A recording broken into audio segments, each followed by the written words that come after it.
Hello everyone, I'm Fraser208, back again to give you another video, and this time I'm going to give you my review for episode 2 of Drifters. So basically, where we last left off, if you remember in the last episode, or the last video that I talked about, there's a guy in like all white, and he's just kind of sitting around with books, and I assumed that he was a villain or working for like this evil organization. That's my just assumption. Again, I know nothing about the manga.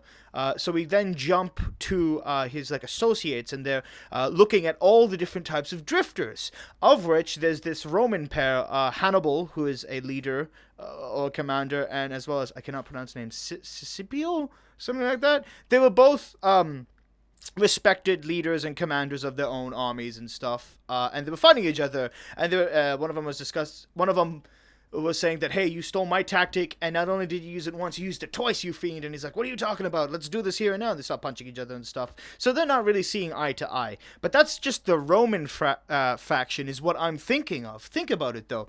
Those two are off together. They're not connected with the Japanese group, the people who speak Japanese. They're with the Romans. Like, the Romans are, with Romans. And the guy who's sitting around the books, I have to clarify right now, he's not evil, he's actually good, but we'll talk about that in a bit.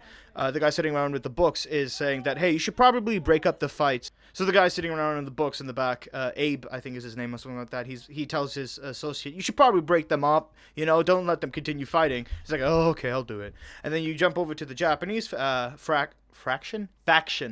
The Japanese faction, and they're sleeping, and then all of a sudden they smell wood. Oh, well, not wood. They just smell smoke, and they're like, okay, it's battle. We have warriors' instincts with Japanese, we get it. And obviously our main character rushes into Bandol Nobunaga's there, and he's like, man, that kid's crazy.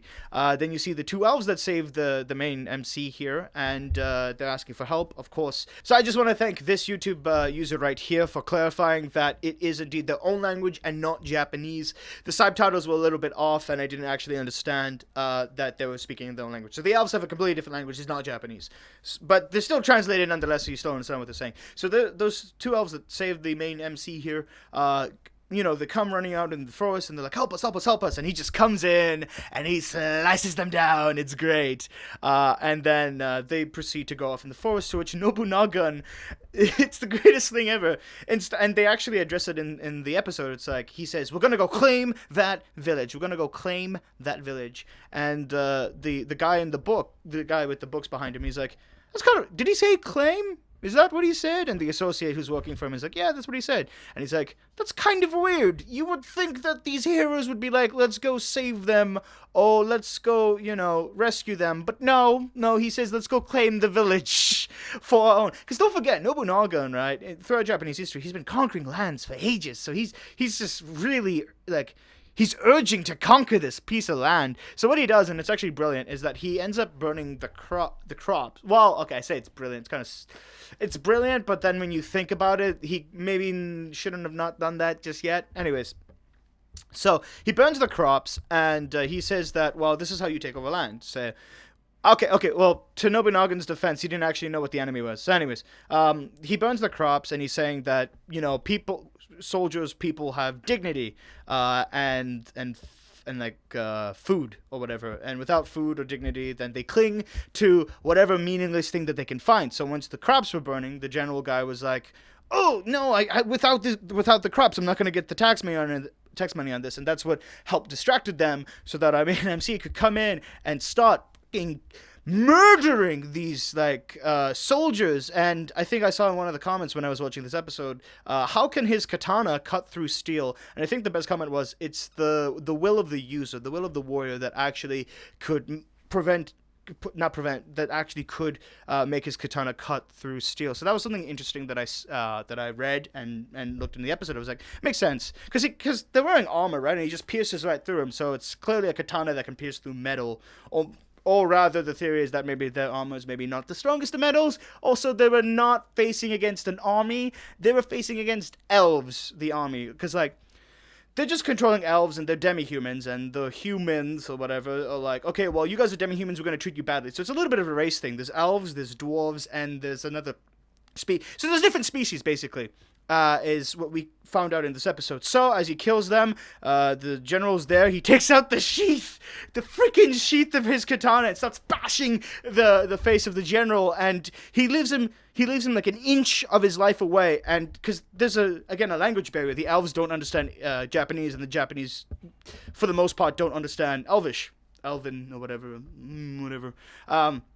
So he brings over his katana, puts it right beside a father or an elderly man who lost his son because the son was killed.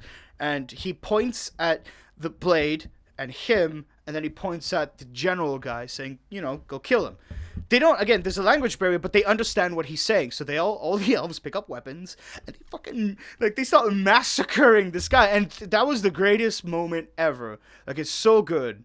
It's so good that they even showed that, and that, it's not like, okay, the hero, the hero army guy or whatever, he got the head of the general, or he killed him himself. No, he let the people who lost their family go on and get revenge. That was the greatest moment ever. That was so good. Anyways, and then the last part of the episode, we get a bit of clarification. It's not that I thought the guy with glasses may or may not be evil. He's not evil. He's actually recruiting people throughout history, these generals, these soldiers, these warriors, these famous people that could fight, in order to fight against the Dark Lord, not Voldemort, but this evil faction. So he's just sitting there, and there's a character named Easy who looks like female Alucard. A female Alucard looked taller and more bustier, and she comes out and she's like, "We'll take over your thing," and he's like, well, I don't really care. He's just reading his newspaper, right? And the newspaper changes because she commands her army to attack the southern side of the land, the country or whatever. And he's like, wait, what? So he's probably gonna get drifters and his little army cadets dudes and whatnot to go over and attack the army. So it's essentially a story. We get the story now. It's essentially good versus evil, right? We see them as good because they recruited drifters to go and fight their war, and they haven't really done anything to show us that they're evil. And now that they've protected some elves, they're good-ish. I'm iffy about Nobunaga. I don't think he's all that too good. I think he's probably just gonna fight for different reasons instead of, we're gonna save people. Instead, it's gonna be I'm gonna conquer this country or something like that. People have different intentions, right? No army leader or commander is ever gonna think, I'm gonna do it. I'm gonna fight for people who I don't even have a connection to, that I'm in a land that I don't even know. So let's go fight because we're good people. No, it's gonna be, let's go fight for gain, for monetary gain, for any kind of personal gain that they can think of. Basically, is what I'm thinking about. Unless the MC is the MC, I think, is the most caring of the three that we saw.